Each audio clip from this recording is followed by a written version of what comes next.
오늘 하나님께서 우리에게 주시는 말씀은 신약성경 요한복음 9장 1절로부터 7절까지 말씀입니다. 제가 가진 성경으로 신약성경 160페이지에 있습니다.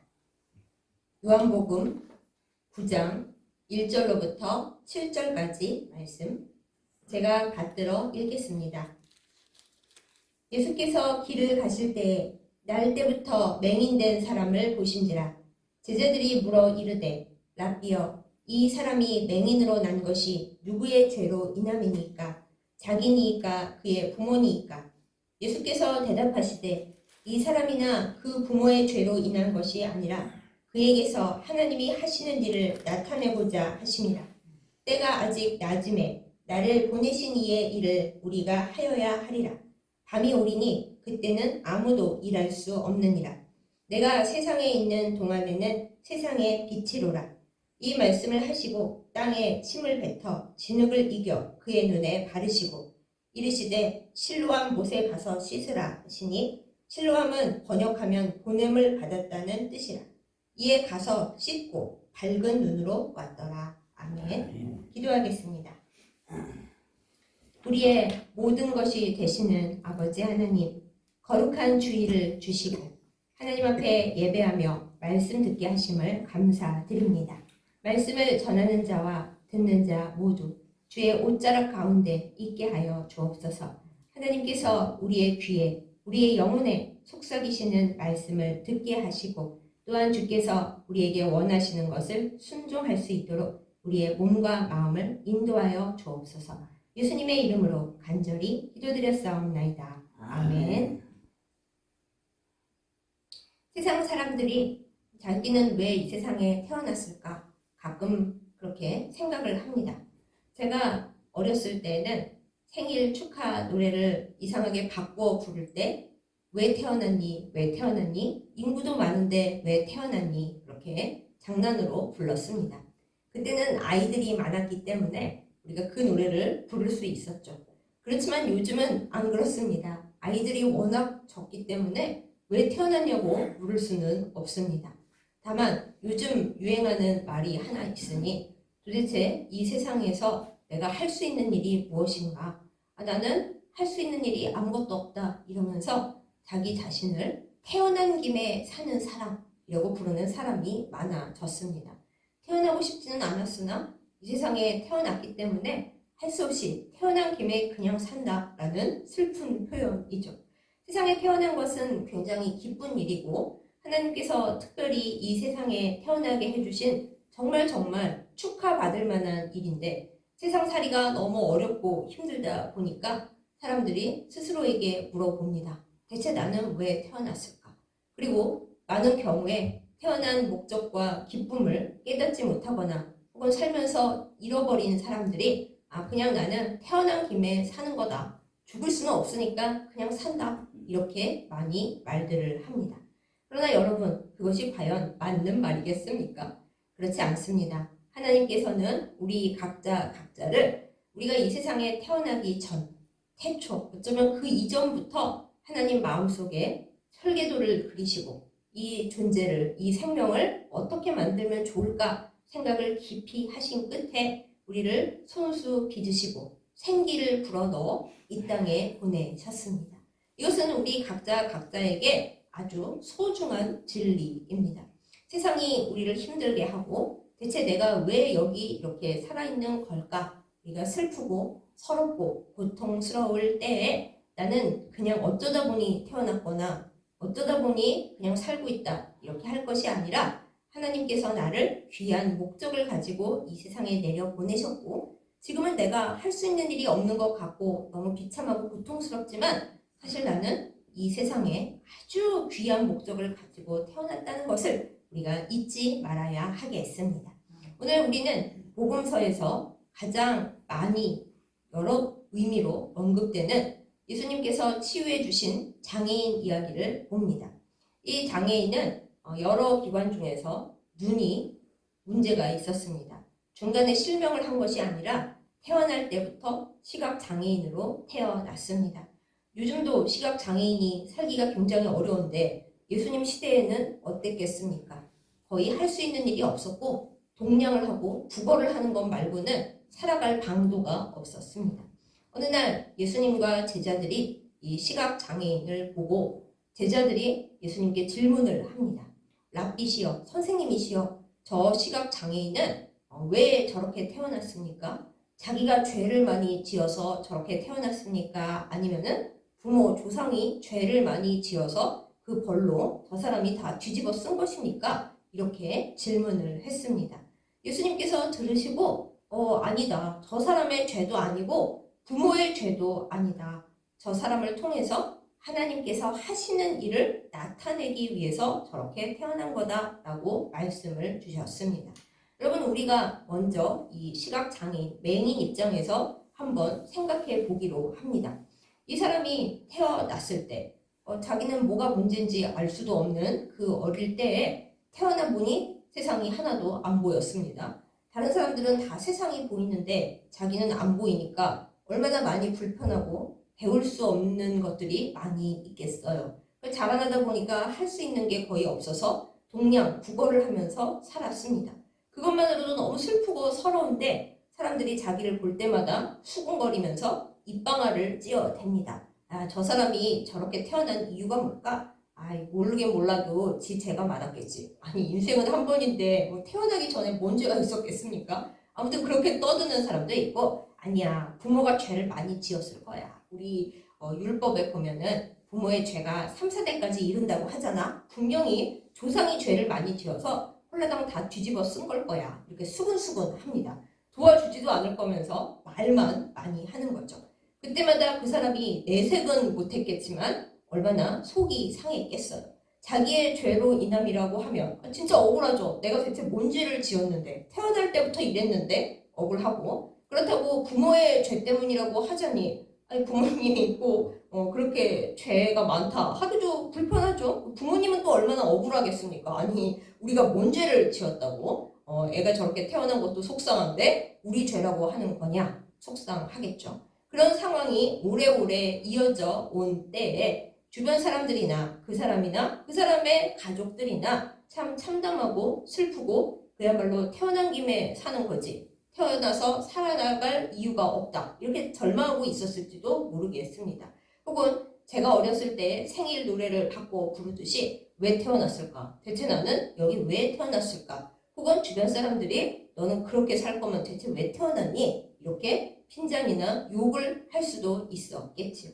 이렇게 이 사람이 괴로울 때 예수님과 제자들이 지나가면서 제자들은 역시 이 세상 사람들과 똑같이 저 사람 저렇게 태어난 이유가 누구 죄 때문입니까? 라고 원인을 물었어요. 원인. 그 원인을 물어본다라는 것은 그 사람을 운명에 매어 놓는 거예요. 잘못한 거가 누구 탓이냐? 운명, 태어난 그 원인이 뭐 때문에, 요즘 유행하는 말로 왜 때문에 이렇게 된 것입니까? 왜 이렇게 과거에 어떻게 바꿀 수 없는 그 운명에 그 사람과 가족들을 매어버린 거죠. 그런데 예수님께서는 역시 보통 사람이 아니시고 하나님 아버지의 독생자이시고 우리 모두를 구원하러 오신 구세주셔서 대답이 다르십니다. 관점이 다르십니다. 다른 사람들은 다, 예수님 제자들까지도 저 사람들은 왜 이렇게 됐어요? 저 사람의 가족과 저 사람이니까 저 사람들, 저 가족은 왜 이렇게 됐어요? 하고 과거와 현실에 대한 원인, 왜를 그렇게 묻고 있는데 예수님은 미래에 일어날 일을 또 관점을 완전히 바꿔서 대답을 해 주십니다. 누구의 죄 때문이 아니다. 그게 아니고 하나님께서 저 사람을 통해서 하시고 싶은 일이 있으셔서 소재를, 베이스를 깔아 놓으신 것이다 라고 관점을 확 뒤집는 말씀을 하셨습니다. 사람들은 그 사람이 왜 그렇게 됐냐, 운명과 과거와 그 지나가 버린 일에 집착을 했지만은 예수님은 그거 다 필요 없고 과거는 다 이미 일어난 일은 그냥 돌려볼 필요가 없고 이 사람을 통해서 하나님께서 무슨 일을 하시고 싶은지, 그리고 그 사람을 통해서 하나님께서 다른 이들에게 어떤 것을 보여주고 싶으신지 그거를 아는 것이 중요하다, 이렇게 말씀을 해 주십니다. 그러면서 예수님께서 내가 이 세상의 빛인데 우리가 해야 할 일들이 있을 때, 그리고 할 수 있을 때, 지금 할 수 있는 이 순간에 일을 해야 한다. 왜냐하면 좀 지나면 이제 예수님도 그 세상에 안 계시고 깜깜하고 일을 할 수 없는 순간이 올 때는 그때는 아무리 하고 싶어도 일을 할 수가 없으니까 아직 일할 수 있을 때, 빛이 있을 때, 예수님께서 우리와 함께 하실 때 그때 일을 해야 한다라고 말씀을 하시면서 되게 기이한 행동을 하십니다. 다른 장애인들이 예수님께 고침받을 때는 오늘 말씀처럼 이렇게 길지가 않았어요. 그냥 예수님 구해주세요. 그러면 주님께서 말씀만으로 고치실 때도 있고, 하인을 고쳐달라고 한 백부장에게는 가면은 나아 있을 거다 뭐 이러시기도 했어요. 그런데 이 시각 장애인의 경우에는 예수님께서 이렇게 긴 말씀을 하시고 또 사람들이 뭐 원인과 목적 이런 얘기 한참 한 후에 예수님께서 그 사람에게 직접 행동을 하나 하십니다. 길가의 흙에다가 예수님이 침을 탁 뱉으십니다. 예수님의 침이 들어간 그 진흙을 이렇게 하셔가지고 그 안 보이는 눈에다가 진흙을 이겨서 탁 바르십니다. 아니, 눈에 진흙을 한번 발랐다고 생각을 해보세요. 그거 좋겠습니까? 아니, 따갑고 이거 뭐 끈적끈적하고 이거 뭐야? 예수님이 발라주셨으니까 그냥 있는 거지? 남들이 그랬으면 욕했을 거예요. 너 지금 나 무시하냐? 내가 지금 안 보인다고? 너가 누군지 모를 것 같아서 지금 나 조롱하냐? 화를 낼 수 있는 상황인데 예수님께서 직접 침을 뱉어서 진흙을 이기셔서 눈에 바르셨기 때문에 그 사람이 아무 말도 못했을 거예요. 그리고 나서 예수님께서 자, 너의 눈에 진흙을 발랐는데 이제부터 실로암 연못까지 걸어가라. 가서 눈을 씻어라. 이렇게 말씀을 하십니다. 예수님께서 이 진흙을 발라주신 장소가 실로암 못에서 가깝지가 않았대요. 굉장히 꽤 멀어서 그 눈이 안 보이는 사람이 혼자 가기는 어려웠겠죠. 누군가의 부축을 받았든지 물어 가든지. 저도 눈이 나쁩니다만은 정말 모르는 장소를 찾아가는 것이 제일 힘들거든요. 방향도 모르겠고 길도 모르겠고 요즘은 뭐 내비게이션이라도 있지만 옛날에 그런 게 어디 있었겠어요. 그래서 이 맹인이 실로암 보냄을 받았다라는 그 뜻을 가지고 있는 그 실로암까지 가는 일이 너무너무 힘들었을 거라고요. 그렇다고 제 생각에 예수님께서 데려다 주셨을 것 같지도 않아요. 그런데 아무튼 예수님께서는 이 시각 장애인에게 진흙을 이겨서 눈에 바르시면서 자, 이제 실로암 연못에 가서 씻어라 말씀을 하셨어요. 그렇다는 것은 예수님을 만나서 이제 이 사람이 하나님께서 하시는 일을 드러내야 하고 보여드려야 할 그런 소명을 나타내게 되었는데 그것을 하는 일이 과정이 결코 쉽지는 않았다라는 거예요. 하나님께서 그냥 깜짝 쇼로 자, 눈이 보여라 이렇게 하신 것이 아니라 예수님께서 눈에 진흙을 이겨 바르시고 너도 너의 할 일이 있다. 내가 너에게 해줄 수 있는 일이 있지만 너도 너의 믿음을 가지고 순종을 해서 해야 할 일이 있는 거야 라는 의미로 눈에 진흙을 바른 채로 따갑고 아프고 방향도 모르지만은 하여튼 최선을 다해서 실로암 못에 가서 씻고 와라 이렇게 해야 할 일을 알려주신 거죠. 그런데 이 시각장애인이 못 가요 안 가요 나 갈 수도 없어요 하고 팽개치지 아니하고 무슨 수를 썼는지는 성경에 안 써 있습니다만은 성경에 없다고 쉬웠을 거라고 생각하지 마세요. 얼마나 고생을 했겠어요. 고생을 하면서 거리도 꽤 떨어져 있는 실로암 연못에 가서 씻었습니다. 진흙을 다 씻어냈어요. 그리고 어떻게 됐습니까? 밝은 눈으로 왔더라. 이렇게 되어 있습니다. 여러분 이 말씀을 우리가 여러 가지로 해석을 합니다. 장애가 있으신 분들 또 그 부모 친척들은 아유 우리 애가 혹은 내가 이 누군가의 죄 때문에 이렇게 태어난 것이 아니라 하나님이 하시는 일을 나타내고 하나님의 영광을 드러내기 위해 이렇게 한 거니까 감사하고 잘 보이게 되고 또 잘 들리게 되고 걷게 되기 위해 기도를 많이 해야 돼 이렇게 받아들이는 경우가 많아요. 물론 틀린 말 아니죠. 귀한 말씀인데 하나님께서 그 하시는 일을 나타낸다라는 거는 단순히 금방 장애가 고쳐진다라는 의미만은 아닙니다. 우리 문제가 금방 해결된다라는 뜻만은 아닙니다. 하나님께서 베풀어 주시는 놀라운 은혜, 놀라운 사랑이 있고 그 사랑을 이 사람이나 이 가족이나 주변의 사람들이 하나님의 사랑을 어떻게 해석하고 어떻게 그 사랑에 또 하나님께서 주신 임무에 잘 순종하느냐 이것이 또 중요하다라는 것을 우리가 잘 기억해야 합니다.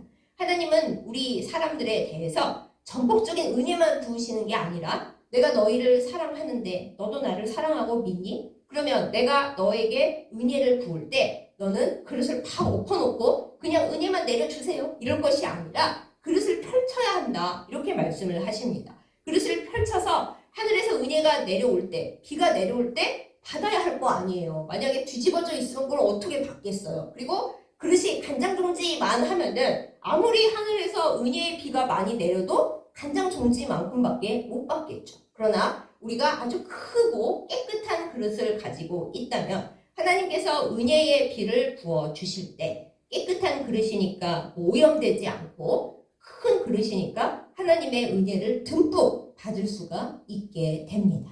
감사하게도 이 시각장애인은 먼저 준비를 갖추도록 예수님께서 판을 깔으셨어요.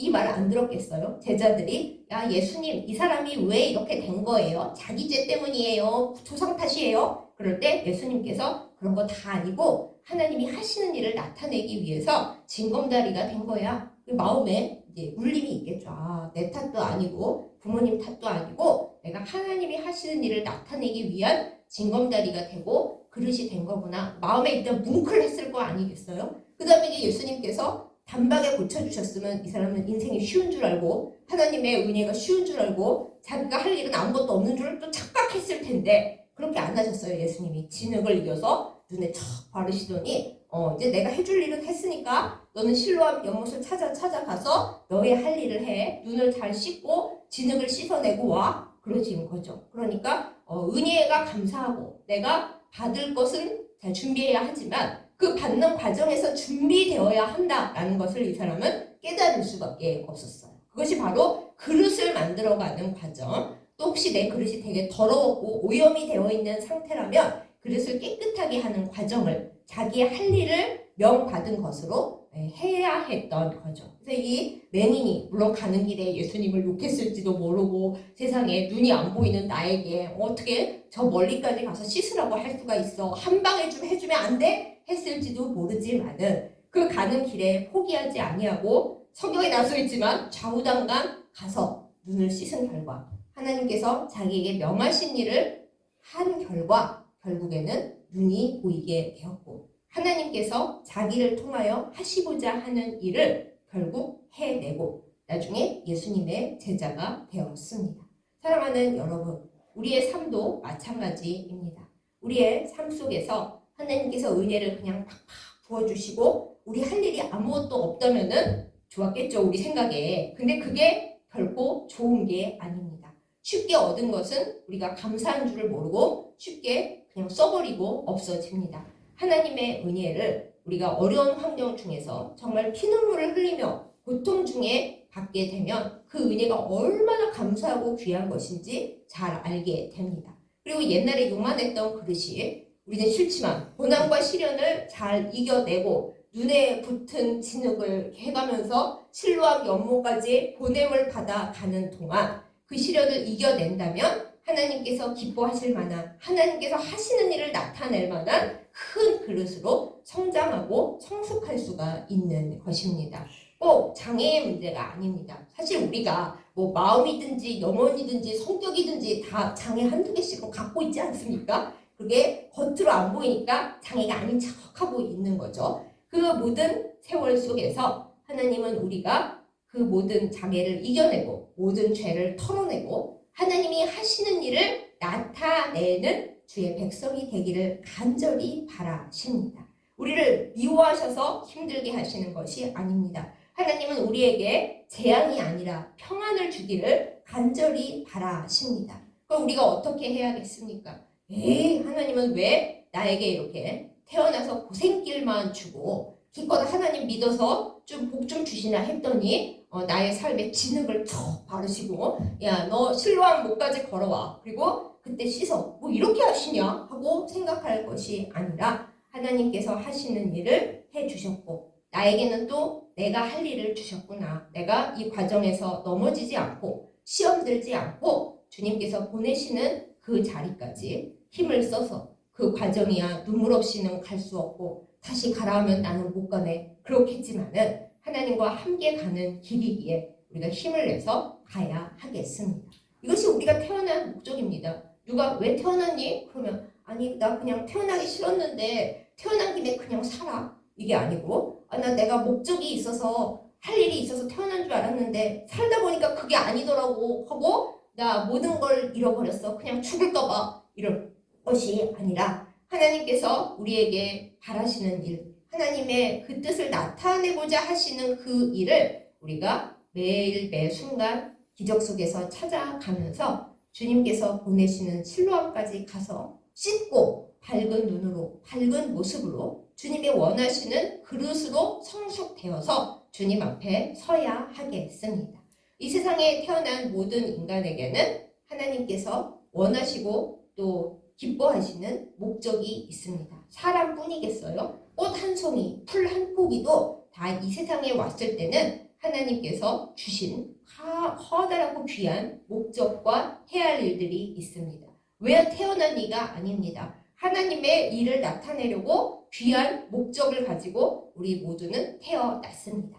이것을 잃어버리지 않고 이것을 혼자 원망하거나 시험 들거나 하지 않고 하나님께서 주시는 일 그리고 내가 해야 할 일 그것을 박자를 맞춰 가면서 시간 살아나갈 때 하나님을 통하여 놀라운 일들이 일어날 것입니다. 사랑하는 여러분, 힘들지만 믿을 수 없을 때가 더 많지만은 이 비밀과 이 진리를 알고 붙드는 우리가 되기를 원합니다. 사실 우리가 많이 힘들지만은 그 예수님 시대의 시각장애인만큼 힘들기야 하겠습니까? 우리가 자주 얘기하는 그 금간 물동이 이야기처럼 우리가 금이 가고 뭐 남들이 보기에는 하나 쓸모가 없는 것 같아도 우리의 주인이신 하나님께서는 다 각각 진짜 중요한 목적이 있어서 우리의 부족한 면까지도 사용해 주시거든요. 그러니 우리는 주님의 손에 붙잡혀야 하겠습니다. 나 혼자 있으면은 아무리 멋진 모습이어도 마귀에게 휘둘리는 일밖에는 할 수 없습니다. 그러나 주님의 손에 붙잡히고 주님의 말씀에 순종하면 내가 깨진 그릇 같아도 하나님께서 그것을 사용하시고 이 세상 사람들, 다른 사람들은 아무도 못하는 일을 우리를 통해서 행하십니다. 우리는 믿음을 가지고 하나님께서 그 일을 행하실 수 있도록 우리를 내어드리고 때로는 내가 이 세상에 왜 태어났을까 심란하고 슬프고 억울하고 서러울 때도 누군가가 나에게 넌 왜 태어났니? 묻고 또 나 자신이 나에게 대체 너는 왜 태어났니? 라고 물을 때에 나 태어난 김에 그냥 살아 혹은 모르겠어 이게 아니라 하나님께서 뜻이 다 있으시고 나도 그것을 지금 알아가는 과정 중에 있어 이렇게 답하는 우리들이 되기를 원합니다. 사랑하는 여러분, 우리는 사실 지금 눈에 진흙을 바르고 실로암을 찾아가는 과정 중에 있습니다. 나도 다 왔는데요? 아니에요. 한 판 끝났죠. 주님이 거기 그냥 두실 것 같아요. 자, 다음 판으로 가자. 오락이나 게임을 하시는 분들은 더 잘 아실 거예요. 이 판을 이제 다 클리어 해가지고 완성했다. 그게 끝입니까? 다음 라운드는 금방 다시 시작됩니다. 우리의 인생도 우리의 믿음의 삶도 다 마찬가지입니다. 주님의 손을 잡고 하나님 나라에 들어갈 때까지 하나님은 사실 우리는 이만 됐다 그냥 그렇게 살아라 그러시는 분이 아닙니다. 그렇기에 우리는 날마다 겸손하고 또 때로 서러울 때는 이것을 견뎌내고 나면 우리의 수준이 높아져서 하나님께서 우리에게 그때 받아야 할 복을 주시고 그렇지만 거기서 끝은 아니고 다시 심기일전하여 주님이 원하시는 곳으로 나아가야 하는구나. 이걸 마음속에 새기며 살아야 하겠습니다. 하나님께서 여러분 각자에게 주시는 생각은 무엇입니까? 너는 왜 이 세상에 태어났느냐고 사람들이 물을 때, 또 나 자신이 스스로에게 물어볼 때 마귀가 주는 어두운 생각에 빠지지 않기를 예수님의 이름으로 축복합니다. 때로는 나는 내가 왜 태어났는지 잘 모르더라도 그 모든 일은 주님의 손에 있다는 것을 붙드는 우리가 되기를 원합니다. 태어난 김에 사는 것이 아니라 하나님이 하시는 일을 나타내고자 나는 이 세상에 살아있다는 그 진리를 붙드는 우리이기를 원합니다. 우리 주변의 사람들에게 전도할 때도 예전에는 예수님 믿고 복 받읍시다 혹은 예수님 안 믿으면 지옥 갑니다 이렇게 전도를 했습니다만 요즘은 그것만으로는 부족합니다. 삶의 의미를 잃어버릴 때 대체 내가 왜 태어났는지 알 수가 없고 세상을 살아가는 것이 너무 힘들고 목적을 모르겠다 그렇게 생각하는 사람들에게 왜 태어났는지, 어떻게 살아가야 하는지, 무엇을 붙들어야 하는지 그 해답이 예수님께 있습니다. 이것을 전도하면서 우리가 그들에게 희망의 본보기가 되어줘야겠죠. 물론 힘이 들고 어렵지만은 예수님을 믿고 예수님을 붙들고 있기 때문에 나는 살아갈 희망이 있고 오늘도 힘을 낸다. 이것을 우리가 전도하는 비결로 삼아야 하겠습니다. 사랑하는 여러분, 이 말하기는 쉽지만 사실 쉽지 않습니다. 저 자신도 어렵습니다. 제가 이 본문을 저희 가족들이 가장 은혜받았던 본문이에요. 제가 태어나서 눈이 안 보였을 때. 그리고서는 이제 다 열심히 기도하셨겠죠. 이 본문 따라서 열심히 기도하다 보면 언젠가는 눈이 잘 보이게 되겠지. 그러나 40살이 넘어서 저에게 닥친 현실은 눈만 안 보이는 것이 아니라 다른 뇌신경도 다 이상하다. 이 정도인 것이 하나님의 놀라운 기적이었다. 그런 현실을 맞닥뜨리죠. 또한 그 외에도 여자 목사의 길을 걸어가는데 눈이 안 보여서 운전을 못해서 여러 가지 제약이 있고 또 여성이라서 안 되고 결혼을 안 해서 안 되고 갖가지 많은 문제들을 안고 살아갑니다. 그러나 제가 그것을 가지고 절망하고 주님 왜 저를 이렇게 만들어 놓으셨어요? 물론 그런 생각도 가끔 합니다만 그것에 머물러 있지 아니하고 이 모든 과정과 이 모든 일을 통해서 하나님이 하시는 일을 다른 사람들에게 나타내기 위해서 내 존재가 있다. 이것을 붙들어야 저도 살고 제가 하나님의 일을 또한 하나님 말씀을 전파할 때 누군가 저는 모르지만 같은 비슷한 생각을 갖고 사는 누군가에게 하나님께서 말씀을 주실 수 있겠죠. 그것이 저의 살아가는 하나님께서 원하시는 이유이고 목적이겠죠. 이건 제 얘기를 한 거지만 여러분 각자에게도 분명히 이런 포인트가 있을 것입니다. 하나님, 제 삶에 어떤 목적이 있으십니까? 그지 같은 삶이고 돌아봐도 하나도 쓸만한 구석이 없는 것 같은데요. 그럴지도 모르죠. 그렇지만 우리가 그 순간에도 하나님을 붙들고 제가 태어난 김에 사는 게 아니고 하나님이 저를 살게 하셨기 때문에 이 와중에도 하나님 붙들고 살아가고 있습니다. 날마다 사는 것이 기적입니다. 라고 우리가 하나님 하시는 일을 나타낼 때 그것이 우리가 하는 전도이고 선교이고 누군가 절망에 빠진 사람, 주님을 버리고 떠나간 사람을 다시 일깨우는 놀라운 기적이 될 것입니다. 하나님은 우리에게 그것을 바라십니다. 그것이 주님의 자녀의 길이고 주님의 제자의 길입니다. 우리 모두가 주님을 꼭 붙들고 이 시각장애인이 주님을 붙들고 고난을 이기고 실로암을 갔다 와서 결국 인생의 비밀을 풀어낸 것처럼 주님과 함께 우리의 인생을 풀고 남들의 인생도 푸는 일에 쓰임받는 우리 모두가 되기를 예수님의 이름으로 축복합니다. 아멘. 여러분 어느 실로암 가는 길에 계십니까? 가는 길이 너무 힘드십니까? 눈은 따끔따끔거리고 주님은 왜 이렇게 눈에 진흙을 많이 발랐어? 아주 그냥 막 흘러내리네. 원망이 되십니까? 실로암 가는 길을 잘못 알아들어갖고 막 딴 길로 가서 사람들이 그 길 아니야 그러고 계십니까? 어느 길에 있든 우리가 기억할 것은 하나님께서 우리를 다 지켜보고 안고 계시다는 사실입니다. 주님은 우리를 버리지 않으십니다.